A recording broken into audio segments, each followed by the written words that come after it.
Okay, ready? Yeah. Okay, so I have a few questions here. So we're here in Frankfurt with Ricky and Damon from the Black Star Riders. First question, how's the tour going so far? So far so good. I mean, really early days. Tonight will be the 4th show.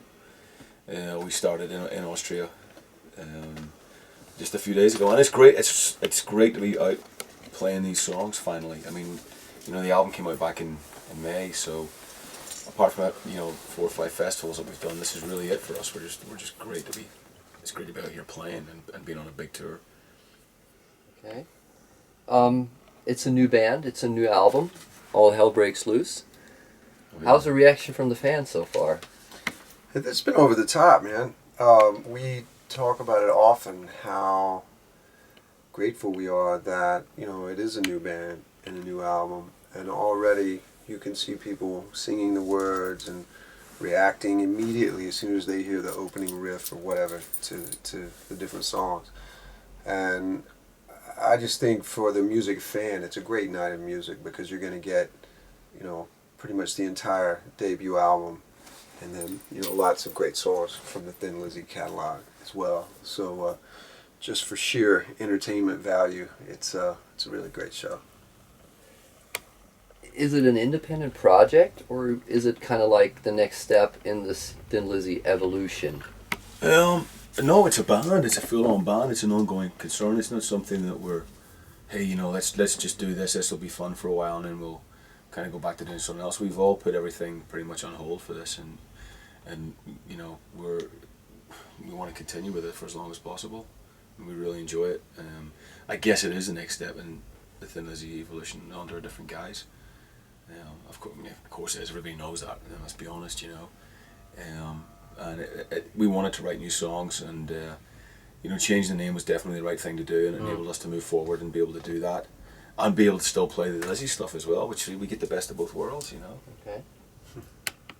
Whose idea was it? Who initiated it, actually? The name change? No, the forming a new band, or actually writing new songs.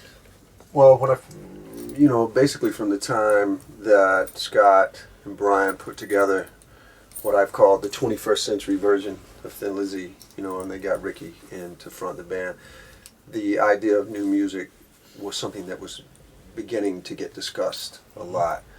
And when I joined the band in 2011, I distinctly remember second show, Ricky and I getting together over lunch or something, and him saying, look, this is going to really happen. Scott really wants to do this. Management wants this to happen. So we just went into it with the attitude of, hey, this is very exciting. We can be a part of history and make a new Thin Lizzy album.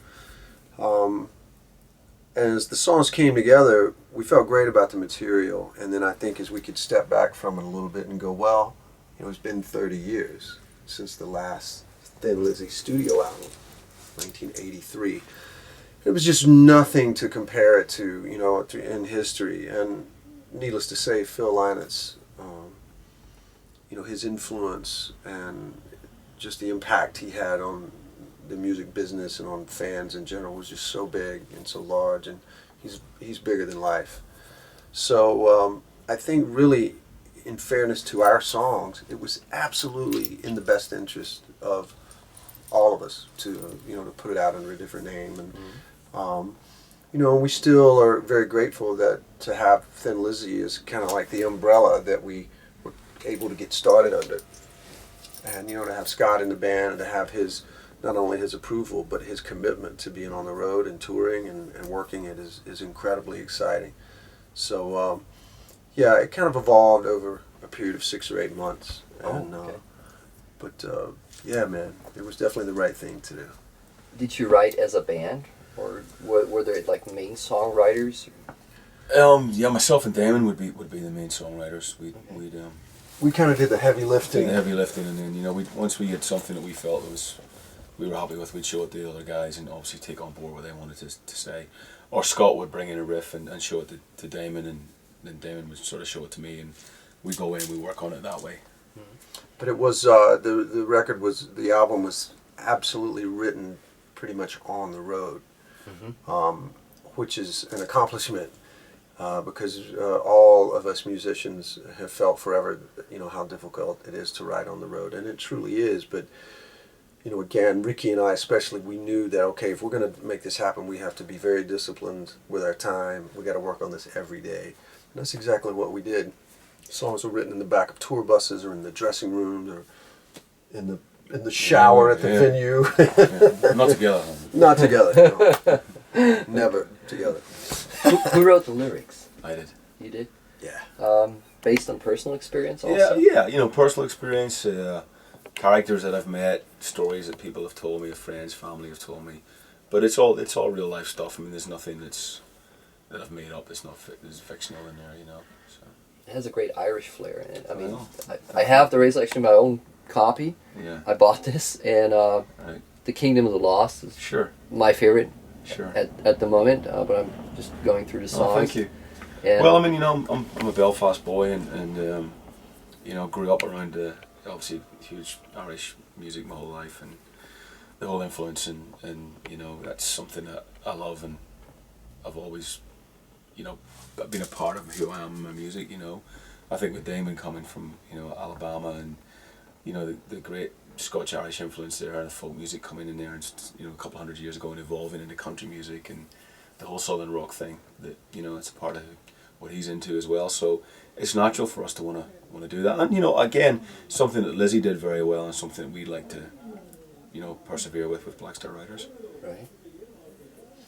Is it a long time project? I mean, in terms of maybe it's too soon now, but are you thinking about maybe doing another record? Oh no, we are, yeah. Most definitely, man. I mean, we've all been a part of different bands and different touring situations, and it was a decision. It was a conversation that we all had. It's like, look, if we're going to do this, we're going to have to make it our number one priority. Mm-hmm.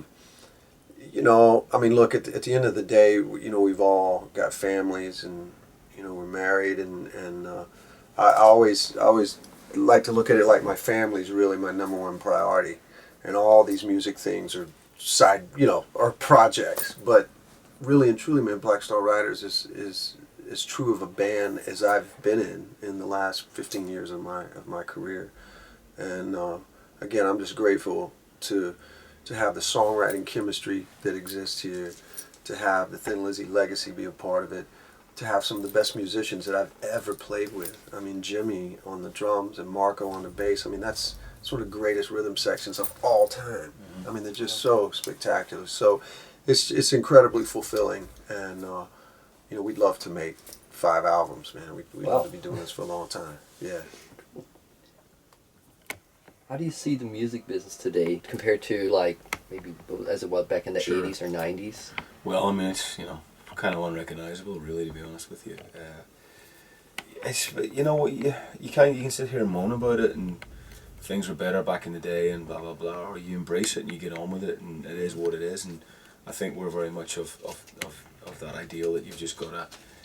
Things change; they just do. That's just life, and you got to change with it, and you got to adapt with it, and. We could sit here and go, when vinyl was so cool, which it was.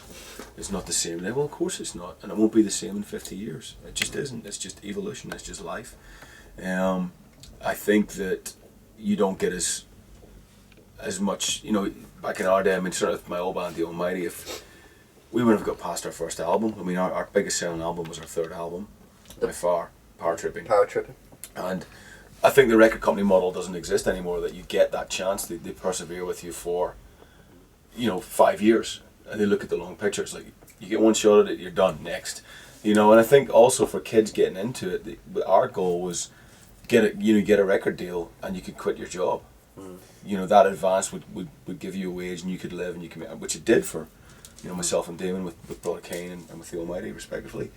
That's not really there anymore either. I mean, a lot of guys are out touring and making records, and they're holding down another job as well, and you need that now to support yourself, and that's kind of sad, I think, that you can't, to get into music full time now, I think is harder than ever, and I think that's what's tough for kids coming up now, I mean, it's tough back then, don't get me wrong, but if you got a major record deal, you could be sure you could quit your job for a year while you built your band up and go to going, Well, one of the productive things about the current state of the business is that it has sort of there's a system there now where it kind of cleans out the trash. You know what I'm saying? It's like if you're really a good band and you can write songs and you can make albums and you can perform well, then you can kind of go out and chart your own destiny.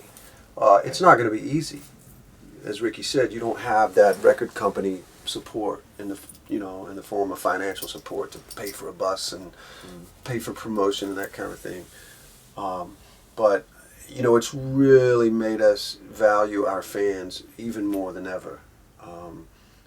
There's not a show that we do that we don't come out afterwards and shake hands and thank people and sign whatever they have, man. Because if they're not coming to see Black Star Riders right now, then we can't do this thing. Absolutely. And their support, it means everything to us. So we're so grateful. And the record, we're certainly proud of it. And with the help of those fans, we can spread the word. And you don't have to have MTV. You don't have to have a giant label.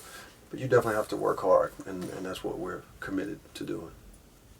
Talking about Thin Lizzy again, do you have is there a Thin Lizzy song that you relate to the most? Oh, man. I relate to the whole catalog. Mine's right here on my leg. Yeah, that's a good one. Does it do anything you want to do? It certainly is. First verse. Wow. Yeah, I mean that's just that's my mantra since I was a kid. Since I first heard that song, and those lyrics, they're just, and really inspiring. And whenever I first got the gig with Thin Lizzy, and obviously when it was made public, there was a lot of people that you get, I think, also the knockers out there. Why are you doing this? And blah blah blah. And I just I would go back and reread those lyrics, and it's kind of Phil saying to you, you can do anything you want to do. Just go out there and do it, and screw the rest. And for me personally, that's the Lizzy song that if I have to pick one, it's that one. Well, for me, I certainly came to Lizzy first and foremost because of the amazing guitar players. But even as a kid, 14 to 15 years old, those lyrics, they blew my mind. I mean, I'd never paid attention to lyrics like I did once I got into Thin Lizzy. So, most of those mid-period albums, Johnny the Fox and Bad Reputation and Jailbreak, those are life-changing records for me. So I could list you 10 songs. Okay. Okay, so thank you very much for taking the time. And that's Jack Taylor, by the way. Hey. World's greatest assistant tour manager and drummer for up-and-comers Tax the Heat, who you'll be hearing lots about. Oh. You owe me money now. Hey, so I'm really looking forward to the show. Thanks, I heard the record. Now it's the first time. Cool. My first Black Star Riders show, and I'm really looking forward to it. And thanks, bro. Maybe we'll see you afterwards. Give us some feedback. Let us know what you think. That'd be great. Yeah. Yeah. Thank you very much. Right on. Thank you. Take care. Thanks, guys.